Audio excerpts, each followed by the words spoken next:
Hello, how are you friends? I am Atmaram Saini. आप कैसे हो? आप सभी का आत्माराम सैनी ऑनलाइन क्लासेज में स्वागत। आज मैं आपके लिए कुछ अलग हटकर वीडियो लेके आया हूँ। अब तक हमने इनकम टैक्स पढ़ी, वो तो हमारी चलती रहेगी इनकम टैक्स, लेकिन मुझे लगा कि कुछ अलग और आपके लिए लाया जाए। कंपटीशन एग्ज़ाम की दृष्टि से, बैंकिंग सेक्टर के एग्ज़ाम की दृष्टि से आज मैं आपके लिए लेकर आया हूँ एसबीआई बैंक की स्थापना किस प्रकार से हुई और कैसे हुई, कब हुई और क्यों ज़रूरत पड़ी। दोस्तों, वीडियो पसंद आए तो लाइक, शेयर एंड सब्सक्राइब ज़रूर कीजिए और वीडियो पूरा देखिए और अपने कमेंट्स वीडियो में ज़रूर डालिए। हम बात करते हैं एसबीआई बैंक की। उससे पहले हम बात करते हैं कि बैंकिंग सेक्टर क्या था, क्या है बैंकिंग। बैंकिंग है क्या? बैंकिंग उस संस्था को कहते हैं जो लोगों से जमाएं स्वीकार करती है और उन्हें ऋण देती है। उस संस्था को बैंक कहते हैं। उस संस्था को बैंक कहते हैं।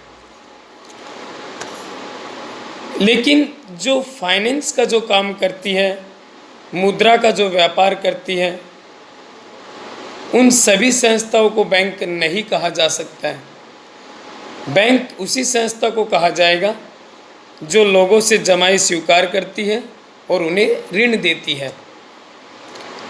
प्रथम अवस्था, बैंक की जो प्रथम अवस्था है वो कब से है? 1770 से लेकर 1806 तक, 1770 टू 1806। मुस्लिम शासन काल में भारत में जो बैंकिंग व्यवस्था थी वो साहूकार और महाजनों के माध्यम से एक बैंकिंग सुविधाएं थी। जो साहूकार होते थे, महाजन होते थे, वो लोगों को उधार दिया करते थे, वो ही एक बैंक का साधन था। कब? मुस्लिम शासन काल में। 1770 में अंग्रेजी शासन काल में जो ईस्ट इंडिया कंपनी थी, ब्रिटिश शासन काल में ईस्ट इंडिया कंपनी, उसकी स्थापना के बाद जो साहूकार या महाजन से जो उधार पैसे लिया करते थे, उस बैंकिंग प्रणाली को गहरा आघात हुआ था। कब? 1770 में। उस समय यूरोपीय बैंकिंग पद्धति पर आधारित भारत का प्रथम विदेशी पूंजी का जो बैंक था, विदेशी पूंजी का बैंक था, वो हुआ अलेक्जेंडर एंड कंपनी के माध्यम से बैंक ऑफ हिंदुस्तान की स्थापना हुई। बैंक ऑफ हिंदुस्तान की स्थापना हुई और वो स्थापना हुई थी आपकी कब? 1770 में।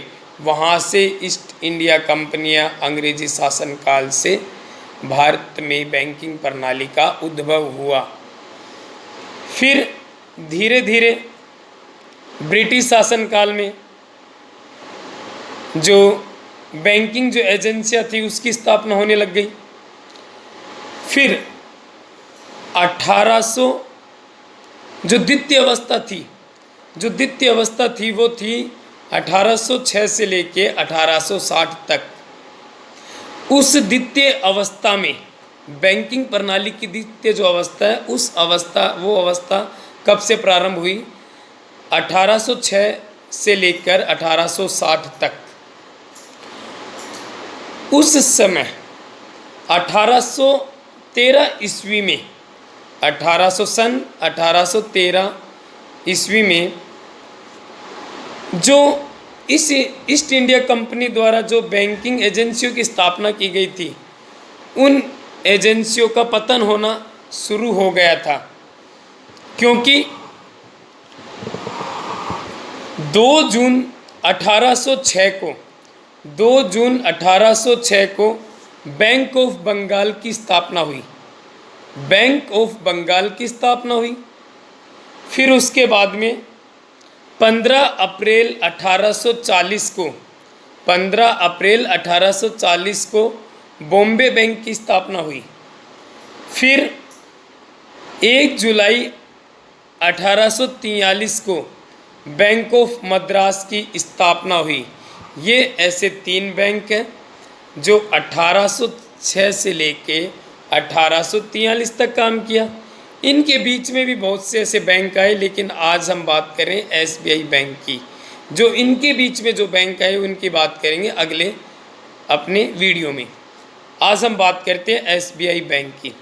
फिर एसबीआई बैंक की स्थापना हुई थी 27 जनवरी 1921 को। 27 जनवरी 1921 को तीनों बैंकों को मिलाकर, 3 बैंक कौन से? Bank of Bengal, bank of Bombay और बैंक ऑफ मद्रास, इन तीनों बैंकों को मिलाकर 27 जनवरी 1921 को इंपीरियल बैंक की स्थापना की गई। इंपीरियल बैंक की स्थापना की गई। कब की गई? 27 जनवरी 1921 को। अब क्वेश्चन ये आता है कि इंपीरियल बैंक किन बैंकों के सहयोग से बना, किन बैंकों को मिलाकर बना? तो पहला बैंक ऑफ बंगाल, जिसका स्थापना हुई थी 1806 में। फिर बैंक ऑफ बॉम्बे 1840 में। फिर बैंक ऑफ मद्रास 1843 में। इन तीनों को मिलाकर कौन सा बैंक बना? अपना इंपीरियल बैंक। और फिर ये इंपीरियल बैंक रहा 1955 तक। फिर 1 जुलाई 1955, 1 जुलाई 1955 को इंपीरियल बैंक का राष्ट्रीयकरण कर दिया गया। यानी 1 जुलाई 1955 को इंपीरियल बैंक का नेशनलाइजेशन कर दिया गया। और किस बैंक के नाम से कर दिया गया? एसबीआई बैंक के नाम से कर दिया गया। तो बात ये आती है कि एसबीआई बैंक की स्थापना कब हुई? 1 जुलाई 1955 को एसबीआई बैंक की स्थापना हुई। कब हुई? 1 जुलाई 1955 को एसबीआई बैंक की स्थापना हुई। किस बैंक का नाम चेंज कर, क्वेश्चन आता है बैंकों में बहुत बार पूछा गया है कि किस बैंक का नाम चेंज कर एसबीआई बैंक बना दिया गया? तो वो क्या है? Imperial bank. कब बना दिया गया? 1 जुलाई 1955 को। इंपीरियल बैंक कब बना? 27 जनवरी 1921 को। फिर 27 जनवरी 1921 फिर एसबीआई बैंक के 7 सहयोगी बैंकों की स्थापना की गई। यानी एसोसिएट बैंक किसके? एसबीआई बैंक के 7 एसोसिएट बैंक हैं। वो कौन कौन से? State bank of Bikaner, state bank of Bikaner first number पे। सेकंड नंबर पे state bank of Hyderabad. Third number पे state bank of Indore. Fourth number पे है state bank of Mysore. Fifth number पे state bank of Saurashtra. Fifth number पे है, 5वें नंबर पे स्टेट बैंक ऑफ सौराष्ट्र। छठे नंबर पे 6th नंबर है वो है किसका? Patiala, state bank of Patiala. और लास्ट बैंक है कौन सा? State bank of Travancore. Travancore, state bank of Travancore, कुछ इस प्रकार से इसका नाम है, स्टेट बैंक ऑफ ट्रवनकोर। फिर स्टार्टिंग में इन दो बैंकों का विलय कर दिया गया, किसमें? एसबीआई में। स्टार्टिंग में दो बैंकों का विलय कर दिया गया था स्टेट बैंक में, किस किस का? स्टेट बैंक ऑफ इंदौर और स्टेट बैंक ऑफ सौराष्ट्र। फिर उसके बाद जो एसबीआई के जो सहयोगी एसोसिएट बैंक बचे, वो कितने बचे आपके पास? 5 बैंक, ठीक है। फिर 1 अप्रैल 2017 को वापस स्टेट बैंक में विलय कर दिया गया उन 5 बैंकों का। कब? 1 अप्रैल 2017 को स्टेट बैंक में विलय कर दिया गया कि इनका जो 5 बैंक बचे, कौन कौन से? State bank of Bikaner and Jaipur, state bank of Hyderabad, state bank of Mysore, state bank of Patiala, state bank of Travancore. इन 5 बैंकों का विलय स्टेट बैंक में कब किया गया? 1 अप्रैल 2017 को। आज एसबीआई अकेला बैंक है। हाँ, एसबीआई बैंक आरबीआई बैंक के सहयोगी बैंक के रूप में काम करता है। स्टेट बैंक ऑफ इंडिया है वो आरबीआई के सहयोगी बैंक के रूप में, एसोसिएट बैंक के रूप में काम करता है। किसके? आरबीआई के।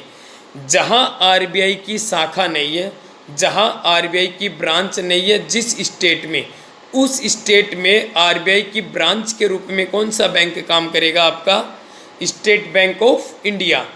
State bank of India RBI के सहयोगी एसोसिएट बैंक के रूप में भी काम करेगा। आज प्रेजेंट टाइम बात करते हैं हम board of director for SBI bank. SBI bank का बोर्ड ऑफ डायरेक्टर कौन है? तो वह आपके पास रजनीश कुमार। सबसे इम्पोर्टेंट क्वेश्चन है कि बैंक ऑफ इंडिया का, स्टेट बैंक ऑफ इंडिया का चेयरमैन यानी बोर्ड ऑफ डायरेक्टर कौन है? वह आपके पास रजनीश कुमार। इससे पहले कौन थी? अरुंधति रॉय।